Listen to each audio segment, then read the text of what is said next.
ഇന്ത്യയുടെ തീരുവ നയങ്ങളിൽ പ്രതികരണവുമായി അമേരിക്ക.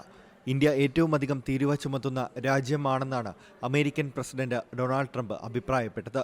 പ്രധാനമന്ത്രി നരേന്ദ്രമോദി തന്റെ അടുത്ത സുഹൃത്താണെന്നും ഇന്ത്യ US തീരുവ നയങ്ങൾ നല്ല രീതിയിൽ അവസാനിക്കുമെന്നും ഡൊണാൾഡ് ട്രംപ് പറഞ്ഞു. നരേന്ദ്രമോദി മികച്ച പ്രധാനമന്ത്രിയാണെന്നും ട്രംപ് വ്യക്തമാക്കി.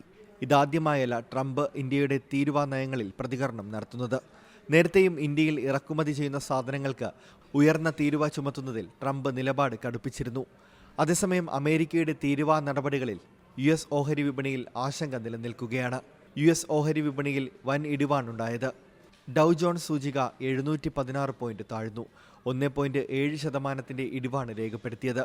നാസ്ഡാക്ക്, S&P 500 സൂചികകളും 3% ഇടിവ് രേഖപ്പെടുത്തി. International desk C Malayalam news. പുതിയ വാർത്തകളും വിശേഷങ്ങളും ഇനി വിരൽ തുമ്പിൽ. എല്ലാ ഡിജിറ്റൽ പ്ലാറ്റ്ഫോമുകളിലും ഇപ്പോൾ സി മലയാളം ന്യൂസ് ലഭ്യം.